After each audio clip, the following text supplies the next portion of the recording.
ذی الحجہ کا مہینہ چل رہا ہے۔ ذی الحجہ کے آخری ایام میں سن 29 ہجری میں سیدنا عمر بن خطاب رضی اللہ تعالی عنہ پر قاتلانہ حملہ ہوا، جس کی تاب نہ لاتے ہوئے سن 30 ہجری یکم محرم الحرام کو خلیفہ دوم سیدنا عمر بن خطاب رضی اللہ تعالی عنہ کی شہادت واقع ہوئی۔ گزشتہ 18 ذی الحجہ کے حوالے سے خلیفہ سوم سیدنا عثمان بن عفان رضی اللہ تعالی عنہ کی شہادت کے حوالے سے چند باتیں گفتگو آپ کے سامنے ذکر فرمائی۔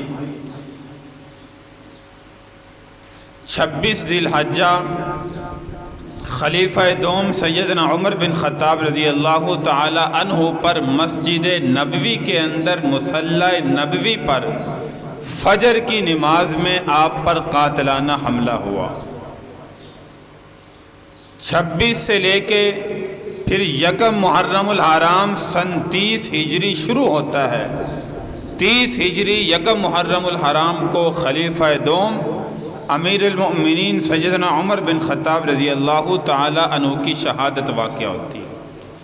سیدنا عمر بن خطاب رضی اللہ تعالی عنہ کون تھے؟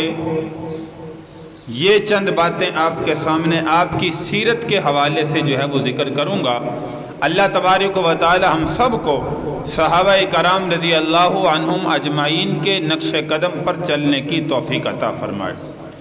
سیدنا عمر بن خطاب رضی اللہ تعالیٰ عنہ یہ خطاب کے بیٹے تھے۔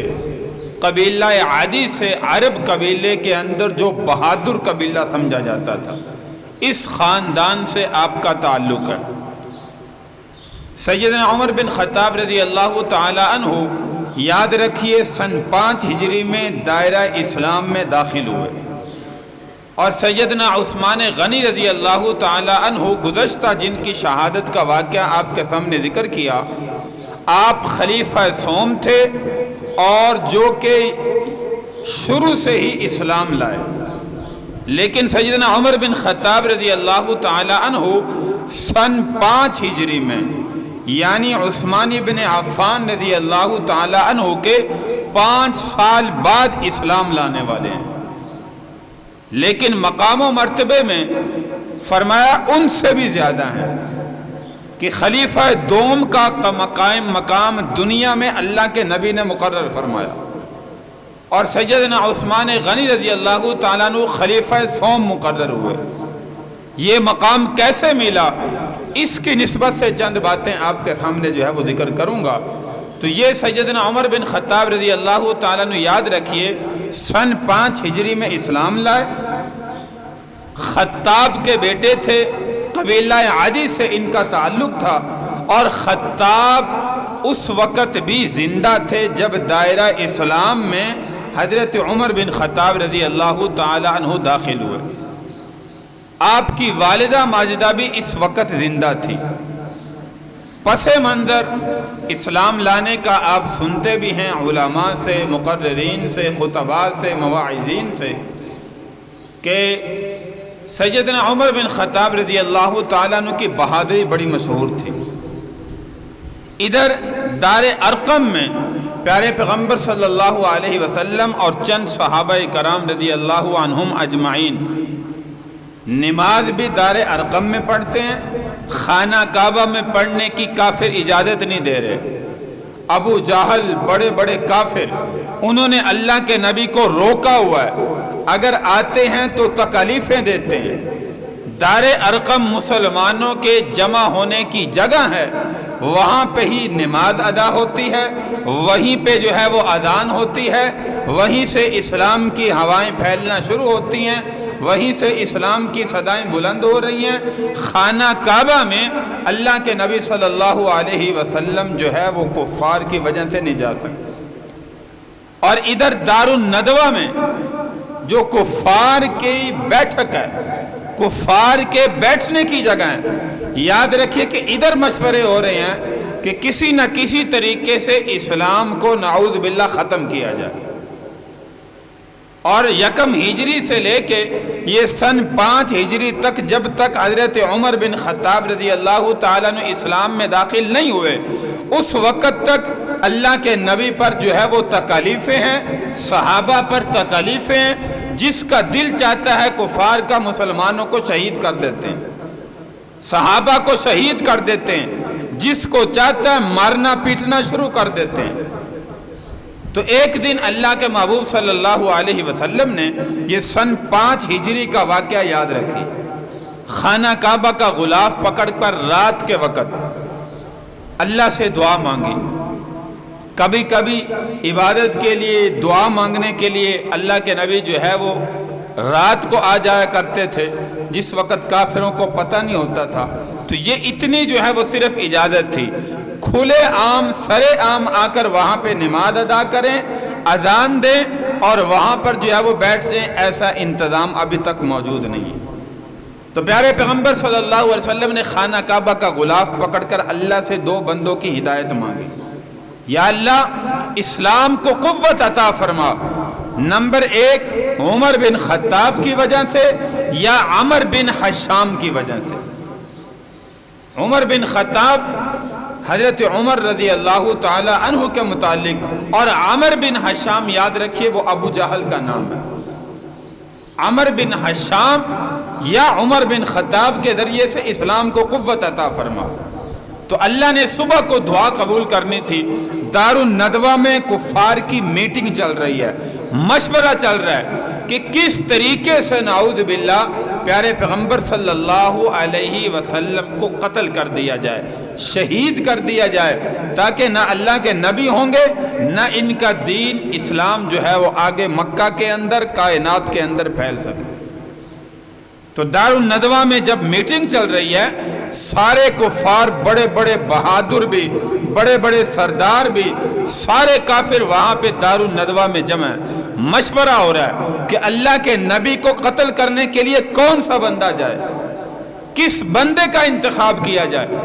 تو تمام تر کافروں کی نظریں حضرت عمر بن خطاب پر جو ہے وہ ٹک گئی، اور سارے حضرت عمر کی طرف دیکھنے لگے، کہنے لگے ہم میں سب سے زیادہ بہادر وہ عمر بن خطاب ہے، لہذا عمر کو چنا جائے کہ عمر جا کے اللہ کے نبی کو جو ہے وہ نعوذ باللہ قتل کرے۔ اب یہاں پہ تمام کافروں کی نظریں حضرت عمر کی طرف لگی ہیں۔ ایسا سمجھیے کہ اللہ حضرت عمر کی طاقت کفار سے منوانا چاہتے ہیں کہ تم میں بھی سب سے زیادہ جو طاقتور ہے وہ عمر بن خطاب ہے، جو سب سے زیادہ بہادر ہے وہ عمر بن خطاب ہے۔ آج اسی عمر کو میں جو ہے وہ ہدایت دے کے تمہیں دنیا کے سامنے دکھلاؤں۔ تو تمام کافروں نے حضرت عمر کا انتخاب کیا۔ حضرت عمر نے تلوار اٹھائی، مختصر ذکر کرتا ہوں۔ حضرت عمر کا ارادہ کیا کہ آپ اکیلے جاؤ اور محمد الرسول اللہ کو جا کر جو ہے وہ قتل کرو۔ حضرت عمر نے تلوار اٹھائی، دار الندوہ مشورے کی جگہ سے سفر شروع کیا، ہاتھ میں ننگی تلوار ہے۔ راستے میں ایک صحابی ملتے ہیں، کہنے لگے عمر خیر ہو، آج بڑے غصے کے اندر جا رہے ہو، کیا بات ہے، کہاں جا رہے ہو، کس کو قتل کرنے کا ارادہ کر رہے ہو؟ تو عمر کہنے لگا آج تمہارے نبی محمد الرسول اللہ کو میں قتل کرنے کی نیت سے جو ہے وہ جا رہا ہوں۔ وہ کہنے لگے کہ پہلے ہمارے نبی کا چھوڑو، پہلے اپنی گھر کی خبر لو، گھر میں جا کے دیکھو، ان کو دیکھو وہ کیا کر رہے ہیں۔ تو یاد رکھیں کہ حضرت عمر کی اکلوتی بہن تھی، 2 بھائی تھے عمر اور زید، اور ان کی اکلوتی بہن تھی جو اسلام لا چکی تھی، بہنوئی حضرت سعید بن زید رضی اللہ تعالی عنہ، وہ بھی اسلام لا چکے تھے۔ تو جیسے عمر نے یہ خبر سنی، اللہ کے نبی کی طرف سفر کرنے کے بجائے اپنے گھر کو روانہ ہو گئے۔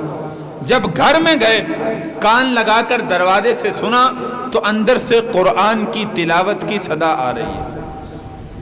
فوراً غصے میں دروازے پر دستک دی، بہن نے دروازہ کھولا، بہنوئی نے قرآن کہیں پہ چھپا دیا، جو صفحات میں کچھ لکھا ہوا تھا، سورہ طٰہٰ کی ابتدائی آیت مبارکہ تلاوت فرما رہے تھے، تو وہ ایک طرف چھپا دیا۔ کہا کہ کیا کر رہے ہو؟ کہا قرآن کی تلاوت کر رہے ہیں۔ فرمایا مسلمان ہو چکے ہو؟ ہاں ہم مسلمان ہو چکے ہیں۔ اسی اثنا میں عمر کا غصہ جو اللہ کے نبی کے لیے تھا اپنی بہن پر نکالا، مارنا پیٹنا جو ہے وہ شروع کر دیا۔ اپنے بہنوئی حضرت سعید بن زید کو بھی مارا، اتنا مارا کہ بہن کے چہرے سے بھی جو ہے وہ خون نکلنا شروع ہو گیا۔ کہنے لگی اس دین کو چھوڑ دو، ہم اس دین کو قبول نہیں کریں گے۔ بہن نے کہا تو بھی خطاب کا بیٹا ہے، میں بھی خطاب کی بیٹی ہوں، میں دین اسلام کو قبول کر چکی ہوں، تو جتنا چاہے ظلم کر لے، میں دین اسلام کو چھوڑنے والی نہیں، میں اللہ کی ذات کو چھوڑنے والی نہیں، تو مجھے قتل کر دے، میں پھر بھی اس دین کو قبول کر چکی ہوں اور آخر دم تک میں اس دین پر جو ہے وہ دنیا سے جانا چاہتی ہوں۔ تو خیر حضرت عمر نے جب یہ دیکھا کہ میری بہن ماننے والی نہیں، کچھ غصہ ٹھنڈا ہوا، رحم آیا، اپنی ہمشیرہ کے چہرے پر خون دیکھا اور خون دیکھ کر دل نرم ہوا، تلوار رکھی اور کہنے لگا اچھا مجھے دکھاؤ تو صحیح تم کیا پڑھ رہی تھی، کیا تلاوت کر رہی تھی، کس دین کو قبول کر چکی ہو، مجھے بھی تو پتہ چلے۔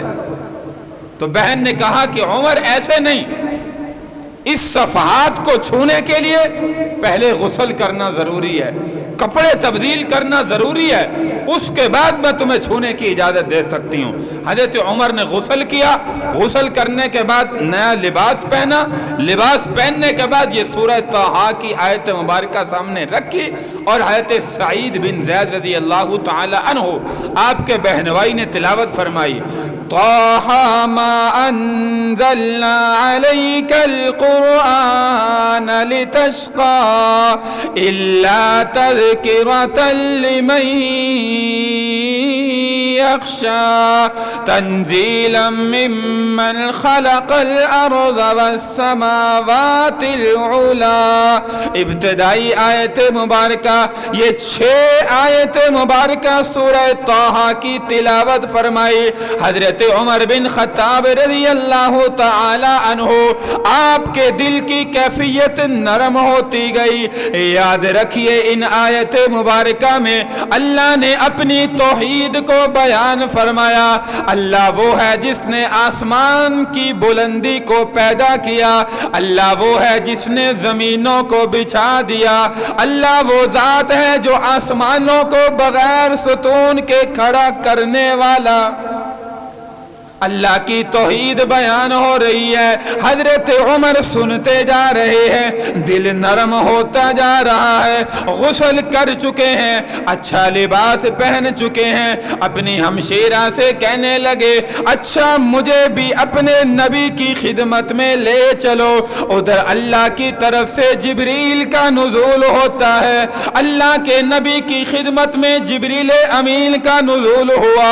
یا رسول اللہ مبارک ہو، مبارک ہو، اللہ نے عمر کے دل کی کیفیت کو تبدیل کر دیا ہے۔ اللہ نے حضرت عمر جو آپ کے قتل کرنے کے ارادے سے آ رہا تھا، یہ راستے میں واقع ہوا، اللہ نے حضرت عمر کی دل کی کیفیت کو تبدیل کر دیا۔ اللہ کے نبی کو علم ہو گیا، اب اللہ کے نبی کی خدمت میں صحابہ بھی موجود ہیں، جن میں آپ کا چچا حضرت حمزہ رضی اللہ تعالی عنہ بھی موجود، یہ آپ کے بھائی بھی ہیں، آپ کے سگے چاچا بھی ہیں، کیونکہ جس عورت کا دودھ اللہ کے نبی نے پیا اسی کا دودھ آپ کے چچا حضرت حمزہ نے پیا، یہ بھائی بھی لگتے ہیں، سگے چاچا بھی لگتے ہیں۔ حضرت حمزہ رضی اللہ تعالی عنہ کو بتلایا، فرمایا حمزہ عمر آ رہا ہے۔ حضرت حمزہ نے اپنے بازو ایسے کیے، تلوار ہاتھ میں لی، آج دیکھتا ہوں عمر کیسے آتا ہے، آج میں عمر کا مقابلہ کروں گا، اللہ کے نبی کو تکلیف نہ دے۔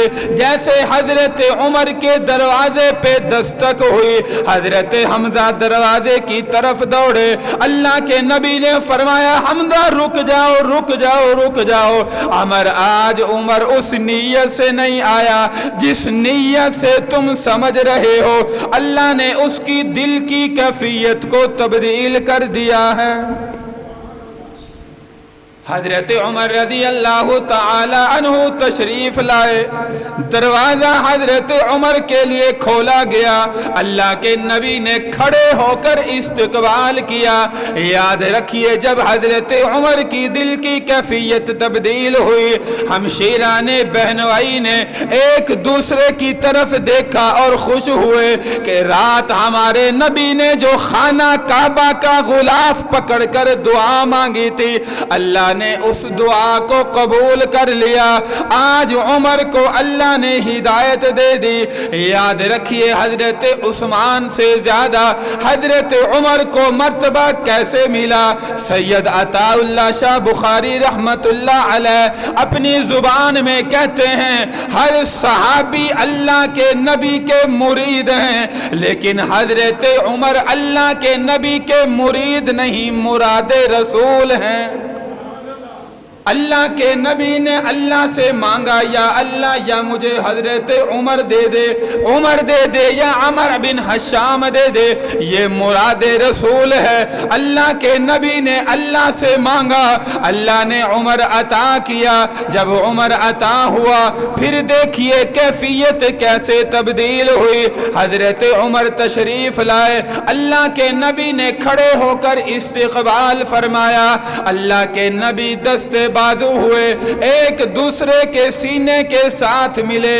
حضرت عمر تاریخ کی کتابوں میں لکھتے ہیں کہ آج کے دن اللہ کے نبی نے جو مجھ سے معانقہ فرمایا، جو مجھ سے دستے بازو ہوئے، مجھے سینے کے ساتھ لگایا، مجھے ایسے زور سے دبایا، اگر تھوڑی دیر اور دبا لیتے مجھے خطرہ تھا کہ میری دائیں پسلی بائیں میں گھس جاتی اور بائیں پسلی دائیں میں گھس جاتی۔ یہ اس طاقت کا نشہ اللہ کے نبی توڑنا چاہتے تھے۔ جو کافر کہتے تھے ہمارے اندر سب سے زیادہ طاقتور، سب سے زیادہ بہادر حضرت عمر ہیں، اللہ کے نبی نے اتنا دبایا پھر چھوڑ دیا۔ حضرت عمر کہتے ہیں کہ خدا کی قسم اللہ کے نبی نے جس طاقت سے دبایا، اگر تھوڑی دیر اور دبا دیتے میری یہ حالت غیر ہو جاتی۔ یاد رکھیے ہر نبی کے اندر اللہ نے 40 جنتی آدمیوں کی طاقت رکھی ہے، اور 40 جنتی آدمیوں کی طاقت ایک جنتی کے اندر 1000 دنیا کے انسانوں کی طاقت موجود ہوتی ہے۔ ایک نبی میں 40 جنتی آدمیوں کی طاقت موجود ہوتی ہے۔ یہ اللہ کے نبی حضرت عمر کو دکھانا چاہتے تھے۔ اس کے بعد حضرت عمر بن خطاب رضی اللہ تعالی عنہ اللہ کے نبی کے پاس بیٹھے اور دائرہ اسلام کے اندر جو ہے وہ داخل ہوئے، کلمہ پڑھا اشہد ان لا الہ الا اللہ وحدہ لا شریک لہ واشہد ان محمدا عبدہ ورسولہ۔ کلمہ پڑھ کے دائرہ اسلام کے اندر جو ہے وہ داخل ہو۔ یہاں پہ یہ سارے واقعے کو ایک شاعر اپنی زبان کے اندر جو ہے وہ بیان کرتا ہے کہ تمہیں یارو مبارک ہو، مبارک ہو عمر ابن خطاب آیا، عمر ابن خطاب آیا، خدا سے میں نے مانگا تھا دعاؤں کا جواب آیا، دعاؤں کا جواب آیا۔ حضرت عمر اسلام لائے، اللہ کے نبی کی خدمت میں حاضر ہوئے، دائرہ اسلام میں داخل ہوئے، اللہ کے نبی کے پاس بیٹھے، کلمہ پڑھا، اسلام میں داخل ہوئے۔ کلمہ پڑھنے کے بعد اللہ کے نبی نے سوال کیا کہ وہ کیا تھی چیز جو تجھ کو میری محفل میں لائی ہے؟ اچانک آج تبدیلی بتاؤ کیسے آئی ہے، بتاؤ کیسے آئی ہے۔ حضرت عمر نے جواب دیا کہ سنی میں نے بہن سے وہ جو لے کر تو کتاب آیا، جو لے کر تو کتاب آیا۔ اللہ کے نبی نے پھر سوال کیا، اللہ نے تجھے ہدایت عطا فرمائی۔ حضرت عمر ماجرا دیکھ رہے ہیں، صحابہ بھی موجود ہیں، دار الامہ کے اندر حضرت محمد الرسول اللہ صلی اللہ علیہ وسلم بھی موجود ہیں۔ اچانک اذان کا وقت ہوا، اللہ کے نبی نے ایک صحابی کو فرمایا اذان دو۔ جب اذان دینے لگے حضرت عمر کھڑے ہوئے، یا رسول اللہ یہ کیا؟ آج اذان اور نماز یہاں پہ نہیں ہوگی بلکہ آج خانہ کعبہ میں ادا ہوگی۔ اللہ کے نبی نے فرمایا عمر تیری قوم کے لوگ خانہ کعبہ میں نماز پڑھنے نہیں دیتے۔ حضرت عمر کہنے لگے یا رسول اللہ آج عمر اسلام لایا ہے، آج خانہ کعبہ کے گرد و نواح میں سارے کافروں کو پتہ چلے گا کہ آج عمر اسلام لایا ہے۔ حضرت عمر بن خطاب رضی اللہ تعالی عنہ، یا رسول اللہ آپ میرے پیچھے پیچھے آئیے، میں آگے تلوار لے کر چلتا ہوں، دیکھتا ہوں آج کون کافر آپ کو خانہ کعبہ میں نماز پڑھنے سے روکتا ہے۔ یہ حضرت عمر کی للکار۔ حضرت عمر کہتے ہیں کہ میرے اسلام لانے سے یہ چھپ کر کیوں عبادت ہو، میرے اسلام لانے سے یہ چھپ کر کیوں عبادت ہو۔ پڑھیں گے آج کعبہ میں وہ روکے جس کی طاقت ہو، اڑا دوں گا میں سر اس کا، اڑا دوں گا میں سر اس کا، کفر کا جو نواب آیا، کفر کا جو نواب آیا۔ تمہیں یارو مبارک ہو، مبارک ہو، عمر ابن خطاب آیا، عمر ابن خطاب آیا۔ حضرت عمر خانہ کعبہ پر پہنچے اور جاتے ہی اذان سے پہلے ایک صدا لگائی، ایک تلوار اپنے ہاتھ میں جو لی فضا میں بلند کی اور کہا کہ خانہ کعبہ کے گرد و نواح کے کافروں، اے قریشیوں آج آؤ عمر کا مقابلہ کر کے دکھلاؤ۔ آج جو اپنے بچوں کو یتیم کرانا چاہتا ہے وہ آ کے عمر کا مقابلہ کرے، آج جو اپنی بیویوں کو بیوہ کروانا چاہتا ہے، آج اللہ کے نبی کو خانہ کعبہ میں نماز پڑھنے سے روک کر دکھائے۔ آج سب کو پتہ چلا کہ عمر اسلام لے کر آیا۔ اللہ کے نبی نے صحابی کو فرمایا کہ فوراً اذان دی جائے۔ اللہ کے نبی نے اذان کے بعد خانہ کعبہ کے اندر نماز ادا فرمائی۔ آج سارے کافروں کو پتہ چلا کہ عمر اسلام لے کے آیا۔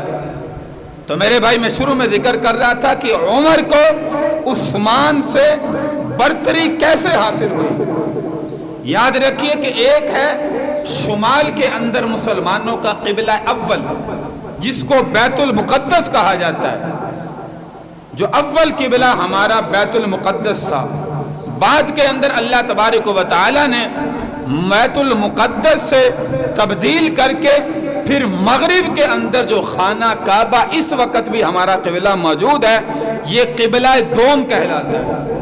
اس سے پہلے سارے مسلمان بیت المقدس کی طرف رخ کر کے جو ہے وہ نماز ادا کرتے ہیں۔ اور آپ جانتے ہیں کہ حضرت عمر جیسا حکمران کائنات کے اندر جو ہے وہ آج تک نہیں گزرا۔ 22 لاکھ مربع میل پر اسلامی حکومت نافذ کرنے والے صحابی، لیکن حالت یہ ہوتی کہ کہ اپنے جسم پر جو کپڑے ہوتے تھے خدا کی قسم اس پر 14 17 پیبند لگے ہوئے تھے۔ بیت المقدس کو جب یہودیوں سے آزاد کروایا، بیت المقدس کا محاصرہ کیا گیا، تمام صحابہ نے محاصرہ کیا، حضرت عمر مدینے میں پیچھے موجود ہیں۔ یہ اللہ کے نبی کے اس صحابی نے اپنے لشکر کو بیت المقدس فتح کرنے کے لیے روانہ کیا، بیت المقدس کو گھیرے میں لے لیا۔ اب یہودیوں کے بڑے بڑے علماء اکٹھے ہوئے، انہوں نے اندر سے اپنی فصیلوں کے دروازے بند کر دیے تاکہ مسلمان اندر نہ آ سکیں، اور اندر جانے کی جو ہے ایسی کوئی چیز موجود نہیں تھی کہ صحابہ اندر دیوار پھلان کر، بڑی بڑی اونچی دیواریں تھیں۔ تو یہودیوں نے کہا 20-25 دن کے محاصرے کے بعد مسلمانوں کو اوپر فصیل پر چڑھ کر مخاطب کر کے کہا کہ مسلمانوں تم یہاں پر 1 مہینہ نہیں، 2 سال 5 سال 10 سال بھی محاصرہ کر کے رکھو گے، بیت المقدس کو فتح نہیں کر سکو گے۔ ہمارے پاس کھانے پینے کی تمام تر اشیاء وافر موجود ہیں، یہ نہیں کہ ہمیں کھانے پینے کی چیز میسر نہیں، ہم باہر جائیں گے تم اندر آؤ گے اور حملہ کرو گے فتح کر لو گے۔ تو مسلمانوں نے بھی سمجھا کہ واقعتاً اتنے دن تو محاصرہ کیے ہو گیا، لیکن یہودیوں کے علماء نے کہا یہ بیت المقدس بغیر لڑائی کے فتح ہو سکتا ہے، لیکن جس درویش کے ہاتھ پر فتح ہونا ہے وہ تمہارے اندر نظر نہیں آ رہا۔ نشانیاں ہم دیکھ چکے ہیں جو ہماری تورات میں درج ہیں، تمہارے اندر وہ انسان، وہ درویش صفت انسان نظر نہیں آ رہا۔ صحابی رسول نے فرمایا کہ وہ تو مدینہ کے اندر ہیں۔ حضرت عمر کا نام جو ہے وہ لے رہے ہیں، فوراً جو ہے وہ پیغام بھیجا، ایک صحابی 2 صحابہ کو جو ہے وہ فرمایا کہ گھوڑے پر دوڑ کر جو ہے وہ مدینہ کا سفر کیا۔ مدینہ میں پہنچے، کافی دن کا سفر بن جاتا ہے، تو وہاں پہ تقریباً اتنے میل سفر کرنے کے بعد مدینہ میں پہنچے، حضرت عمر کو پیغام دیا، تو حضرت عمر نے وہاں سے سفر شروع کیا۔ اب دیکھیے 22 لاکھ مربع میل کا حکمران واحد حضرت عمر ہے، اور سفر میں ساتھ اپنے ایک غلام کو لیا، ایک اونٹ کو لیا، بس کوئی ساتھ فوج موجود نہیں ہے، صحابہ ساتھ پہرے داری کے لیے موجود نہیں ہے۔ یہ کیوں تھا کہ صرف اللہ کی ذات کا ڈر ہے، دل میں اور کسی انسان کا ڈر موجود نہیں۔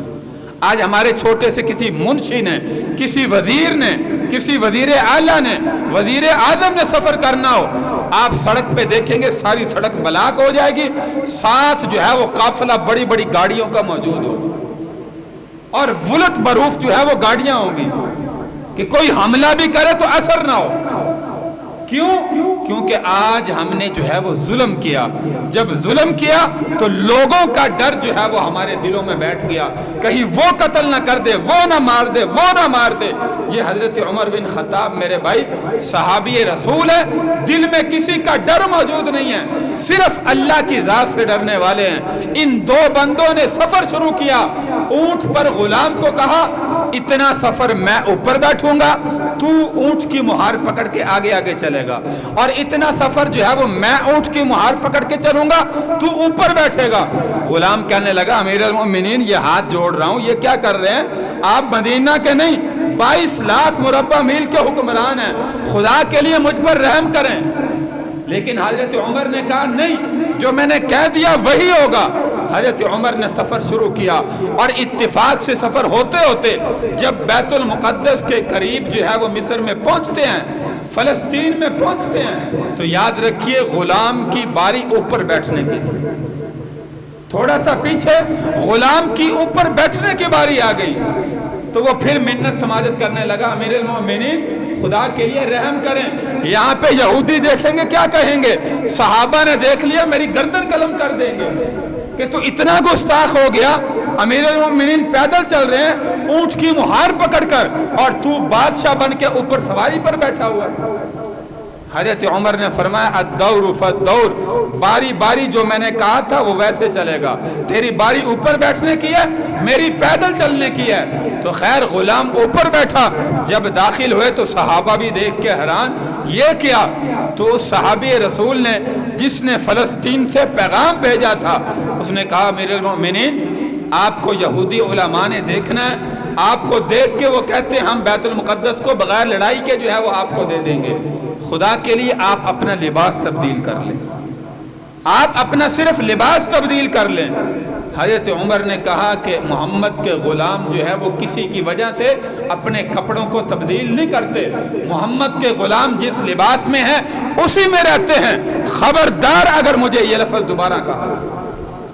اس وقت کہتے ہیں تاریخ کی کتابوں میں 17 پابند امیر المؤمنین کے کرتے مبارک میں موجود ہے، اور کفر دور سے دیکھ کے کانپ جاتا ہے۔ یہ دبدبا کفر پر حضرت عمر کا تھا۔ یہودیوں نے جب دیکھا غلام اوپر ہے، امیر المؤمنین جو ہے وہ پیدل چل رہا ہے، اونٹ کی مہار پکڑی ہوئی ہے، سمجھ گئے کہ یہی عمر بن خطاب ہے۔ ہماری کتاب میں جو علامات بتلائی گئی ہیں، علماء اوپر سے فصیل سے نیچے آئے، باہر آئے، حضرت عمر کا استقبال کیا اور آپ کے کرتے میں پیوند گدنے کہ جتنے ہماری تورات کتاب میں لکھے ہیں اتنے پیوند ہیں یا اس سے کم زیادہ ہیں۔ جب پیوند بھی نہیں ہے تو کہنے لگے خدا کی قسم یہی عمر بن خطاب ہے، اور یہ بیت المقدس کی چابیاں ہم آپ کے حوالے کرتے ہیں، ہم اس زمین کو چھوڑ کے یہاں پہ جو ہے وہ جا رہے ہیں۔ بغیر لڑائی کے فتح کیا۔ یہ میرے بھائی دبدبا محمد الرسول اللہ صلی اللہ علیہ وسلم کے غلاموں کا کفار پر کفار دیکھ کے کانپ جاتے تھے۔ کیسر و کسرا کے خزانے مدینہ میں لانے والے حضرت عمر بن خطاب رضی اللہ تعالی عنہ، اور جو ہے وہ دیکھیے 22 لاکھ مربع میل پر حکومت کرنے والے رات کو مدینہ کی گلیوں میں چکر لگاتے ہیں۔ کسی غلام کو، کسی غریب کو، کسی حاجت مند کو میری ضرورت ہو تو میری حکومت کے اندر یہ نہ ہو کہ اس کی ضرورت پوری نہ ہو سکے، اور اپنے گریبان میں جھانک کر روتے تھے اور کہتے تھے کہ عمر تو وہ عمر ہے جس کو صحیح طریقے سے کفر کی زندگی میں اونٹ چرانے بھی نہیں آتے تھے۔ خطاب میرا باپ مجھے کہتا تھا عمر تو بڑا ہو کر کیا کرے گا، تجھے اونٹ چرانے کا بھی طریقہ نہیں آتا، لیکن آج اسلام کی وجہ سے اللہ نے مجھے اتنی بڑی عزت عطا فرمائی، اتنی بڑی خلافت عطا فرمائی کہ دنیا کفر بھی دیکھ کے جو ہے وہ لرز جاتا ہے، اور شیطان بھی جس گلی سے دیکھتا ہے حضرت عمر آ رہا ہے اس گلی کو چھوڑ کے دوسری گلی میں چلا جاتا ہے۔ تو میرے بھائی حضرت عمر بن خطاب رضی اللہ تعالیٰ عنہ، میں نے کہا کہ 26 ذی الحجہ نماز فجر کے اندر ابو لؤلؤ فیروز مجوسی غلام چند دن پہلے امیر المؤمنین کو ملتا ہے، مصافحہ کرتا ہے، تو امیر المؤمنین نے پوچھا کیا کام کرتے ہو؟ کہنے لگا کہ میں ایک تو چکیاں بناتا ہوں جس سے آٹا جو ہے وہ نکالتے ہیں، اور دوسرا خنجر بناتا ہوں، زہر آلود خنجر۔ تو حضرت عمر بن خطاب نے فرمایا ایک مجھے بھی تیار کر کے دو۔ کہنے لگا ہاتھ منہ پہ پھیر کے، ہاں یہ دیکھو میں آپ کو ایسا خنجر تیار کر کے دوں گا کہ ساری دنیا جو ہے وہ قیامت تک اس خنجر کو یاد رکھے۔ امیر المؤمنین نے حضرت علی رضی اللہ تعالیٰ کو بلوایا، فرمایا علی یہ مجوسی غلام مجھے موت کی دھمکی دے کے گیا ہے، موت کی دھمکی دے کے گیا ہے، لیکن میں موت سے ڈرنے والا نہیں ہوں۔ تو حضرت عمر بن خطاب رضی اللہ تعالی عنہ یاد رکھیے 10 سال اسلامی حکومت نافذ کرنے کے بعد خود ہی جو ہے ایک سفر سے واپسی پہ ایک کیکر کے سائے میں لیٹتے ہیں، اور یاد رکھیے اس وقت جو سر پہ تکیہ رکھتے ہیں ٹوٹی ہوئی اینٹ صحابہ کو کہتے ہیں تلاش کر کے لاؤ، وہ ایک ٹوٹی ہوئی اینٹ تلاش کر کے لاتے ہیں، اس کا تکیہ لے کے زمین پر رکھ کر تھوڑی دیر کے لیے قیام کرتے ہیں، یہاں سے یہ دعا شروع کرتے ہیں اللہم ارزقنی شہادتاً فی سبیلک، اللہ کی طرف جو ہے وہ نظر ہے آسمانوں پر، کہتے ہیں اللہم ارزقنی شہادتاً فی سبیلک واجعل موتی فی بلد رسول اللہ صلی اللہ علیہ وسلم، اے اللہ مجھے شہادت کی موت عطا فرما اور اپنے نبی کے مقدس شہر میں عطا فرما۔ نماز فجر کے اندر یہ مجوسی غلام بعض روایات میں ہے کہ محراب کے اندر چھپ کے بیٹھا تھا، اور بعد میں ہے پہلی صف میں امام کے پیچھے حضرت عمر بن خطاب رضی اللہ تعالیٰ عنہ کے بالکل پیچھے کھڑا تھا، اور خنجر چادر کے اندر اس نے چھپایا ہوا تھا۔ وہی زہر آلود خنجر جو یہ تیار کرتا تھا، جو اس کا کام تھا لوہار کا۔ تو اب کہتے ہیں کہ نماز فجر جیسے امیر المؤمنین نے شروع فرمائی وَلَضَّالِّينَ، اس کے بعد تلاوت شروع کرنے لگے تو اس نے خنجر صحابی رسول حضرت عمر بن خطاب رضی اللہ تعالیٰ عنہ کے پیٹ میں بےبس کر دیا، اور جس کی تاب نہ لاتے ہوئے امیر المؤمنین جو ہے وہ زمین پر مصلی نبوی پر گرے۔ پیچھے سے حضرت عبد الرحمن بن عوف رضی اللہ تعالیٰ عنہ آگے آئے، انہوں نے بقیہ نماز جو ہے وہ ادا فرمائی۔ آج ہمارے جیسا یہاں پہ کوئی ایسا مسئلہ، ایک نعوذ باللہ، ایک میں کہتا ہوں کہ ایک ڈیمو جس کو کہتے ہیں، وہ بھی لڑ جائے تو ہماری نماز ٹوٹ جائے۔ ہماری نمازیں تو نعوذ باللہ ایسی ہیں، امیر المؤمنین پر قاتلانہ حملہ ہوا، گر گئے، صحابہ نے نماز یاد رکھی ہے پھر بھی نہیں چھوڑی۔ میدان کربلا میں 10 محرم الحرام یوم عاشورہ نواسہ رسول کا سر کٹا سجدے میں، نماز کسی حال میں نہیں چھوڑی۔ آج کا مسلمان کہتا ہے جی میں اس کام کو چھوڑ کے جاؤں گا میرا نقصان ہو جائے گا، دکان بند کروں گا گاہک کہاں جائیں گے، میرا نقصان ہو جائے گا، فلاں کام چھوڑ کے کھیتی باڑی کا نماز پڑھنے جاؤں گا میرا نقصان ہو جائے گا۔ خدا کے لیے مسلمانوں یہ نماز کا وقت جو ہے وہ ضائع نہ کریں، جو بھی دنیا کا کام ہے چھوڑ کر اللہ کی طرف جو ہے وہ اللہ کے گھر کی طرف جو ہے وہ دوڑے۔ جیسے اللہ کا قرآن کہتا ہے وَذَرُوا الْبَيْعَ، خرید و فروخت، بے، ہر چیز چھوڑ کے اللہ کے گھر کی طرف دوڑ لگاؤ۔ تو امیر المؤمنین 26 ذوالحجہ کو یہ زخمی ہوئے، اور اس کے بعد دیکھیے ابو لؤلؤ فیروز، اس نے اب بھاگنے کی کوشش کی کہ میں یہاں سے مسجد نبوی سے بھاگنے میں کامیاب ہو جاؤں، لیکن خدا کی قسم صحابہ کی صفیں ایسی تھی، مضبوط صفیں تھی کہ ان صفوں کو چیر کر جو ہے وہ نہ جا سکا۔ راستے میں 5-6 صحابہ کو اور شہید کیا، اور آخر میں جب صحابہ کی صفوں سے نہ نکل سکا، اس نے اپنے آپ خنجر مار کے حرام موت جو ہے وہ خودکشی کر دی، اور خودکشی کر کے یہ جہنم رسید ہوا۔ حضرت عمر نماز مکمل ہوئی، فرمایا دیکھو مجھے قتل کرنے والا کون ہے؟ دیکھا تو وہی مجوسی غلام، کہنے لگے یا اللہ تیری ذات کا شکر ہے، میں نے دعا کی تھی، میری دعا کو آپ نے جو ہے وہ قبول فرمایا۔ اللہم ارزقنی شہادتاً فی سبیلک واجعل موتی فی بلدی، رسول اللہ صلی اللہ علیہ وسلم، اس سے بڑھ کے موت کی تمنا جو ہے وہ میری نہیں تھی، مجھے کسی قسم کا غم نہیں ہے۔ یکم محرم آپ دنیا سے رخصت ہو گئے۔ اس سے پہلے اپنے بیٹے مختصر ذکر کرتا ہوں، حضرت عبداللہ رضی اللہ تعالی عنہ کو حضرت امی عائشہ صدیقہ رضی اللہ تعالی عنہ کی خدمت میں بھیجا کہ جا کر پوچھو روضہ رسول میں دفن ہونے کی عمر اجازت چاہتا ہے۔ حضرت عبداللہ گئے ام المؤمنین امی عائشہ صدیقہ رضی اللہ تعالی عنہ کے پاس، پردے میں پوچھا امی جان میرے ابا جان کا یہ فرمان ہے، وہ چاہتے ہیں کہ میں روضہ رسول میں دفن ہو جاؤں، خواہش ہے۔ حضرت امی عائشہ نے فرمایا کہ بیٹا پہلے میرے باپ ابو بکر وہاں پہ دفن ہے، میرے خامد محمد الرسول اللہ دفن ہے، تیسرے نمبر پر میری اپنی خواہش تھی، اللہ کے نبی نے یہ کمرہ مجھے دیا تھا، حجرہ عائشہ کہلاتا تھا، اور میری خواہش تھی کہ تیسرے نمبر پر جب میں دنیا سے جاؤں میری قبر یہیں پہ تیسری قبر بنے، لیکن آج عمر کی خواہش ہے، میں امی عائشہ اپنے بیٹے عمر کو اپنی ترجیح پر جو ہے وہ ترجیح دیتی ہوں، میں اجازت دیتی ہوں۔ حضرت عبداللہ خوشی خوشی گئے، فرمایا ابا جان امی عائشہ صدیقہ نے جو ہے وہ اجازت دے دی، فرمایا بیٹا جب میں دنیا سے چلا جاؤں میری میت میرا جنازہ روضہ رسول کے باہر رکھ دینا، ایک مرتبہ پھر اجازت طلب کرنا، اگر وہ کہیں پھر دفن کر دینا، ورنہ سامنے جنت البقیع میں دفن کر دینا۔ تو دوبارہ پھر جب آپ دنیا سے رخصت ہو گئے، پھر دوبارہ حضرت عبداللہ رضی اللہ تعالیٰ عنہ گئے تو امی عائشہ صدیقہ رضی اللہ تعالیٰ نے فرمایا کہ میں اجازت دیتی ہوں، پہلے بھی دے چکی ہوں، اب بھی میں اپنے آپ پر عمر کو ترجیح دیتی ہوں۔ آج بھی روضہ رسول کے اندر ایک پیارے پیغمبر صلی اللہ علیہ وسلم اور دوسرے حضرت ابو بکر صدیق رضی اللہ تعالیٰ عنہ اور تیسرے نمبر پر حضرت عمر بن خطاب رضی اللہ تعالیٰ عنہ کا روضہ مبارک موجود۔ تو میں نے شروع میں کہا کہ اللہ نے 5 سال بعد اسلام میں داخلے کی توفیق دی.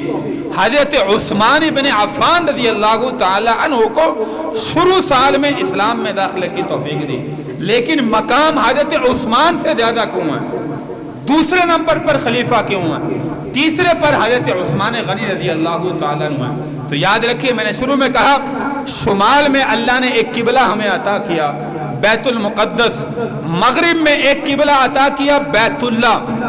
بیت اللہ کو فتح کرنے کی جب باری آئی، حضرت عمر جب اسلام لائے اور جب فتح ہوا تو فرمایا کہ حضرت عمر جو ہے وہ سب سے آگے تھے. اور جب بیت المقدس کو فتح کرنے کی باری آئی تو اپنے دور حکومت میں بیت المقدس کو بھی فتح کرنے والے حضرت عمر تھے. اس وجہ سے فرمایا خلیفہ دوم کا اتنا رتبہ ملا کہ اللہ کے محبوب صلی اللہ علیہ وسلم نے دوسرے نمبر پر خلیفہ حضرت عمر کو جو ہے وہ مقرر کیا. ورنہ حضرت عثمان غنی رضی اللہ تعالیٰ سے دیکھیے رشتہ داری زیادہ ہے. آپ کی 2 بیٹیاں یکے بعد دیگرے حضرت عثمان کے نکاح میں اور رشتہ داری کے اندر بھی موجود ہیں. تو میرے بھائی یہ تھے حضرت عمر بن خطاب رضی اللہ تعالیٰ عنہ کے مختصر زندگی کے حالات، اسلام لانے کا واقعہ آپ کے سامنے ذکر کیا. اللہ تبارک و تعالیٰ سے دعا ہے اللہ ہمارے دلوں میں صحابہ کی سچی محبت نصیب فرمائے. میں اکثر کہتا ہوں غیروں کے بہکاوے میں آ کر کچھ ہمارے بیچارے سنی مسلمان بھی کبھی حضرت معاویہ پر بہتان، کبھی کسی اور صحابی پر الزام، کبھی کسی صحابی پر الزام. خدا کی قسم ہمارا ایمان اور عقیدہ ہے کہ ہر نبی کے صحابہ میں جتنے بھی صحابہ ہیں، حضرت ابو بکر صدیق رضی اللہ تعالیٰ عنہ سے لے کر ادنا سے ادنا صحابی، شرط یہ ہے کہ اللہ کے نبی کی زندگی میں وہ ایمان لایا ہو، صحابی ہو. اس پر ایمان لانا ہماری زندگی کا جو ہے وہ حصہ. اگر کوئی بھی انسان کہتا ہے کہ نہیں کسی صحابی کے ایمان میں شک کرتا ہے، یاد رکھو کہ وہ دائرہ اسلام سے خارج ہے.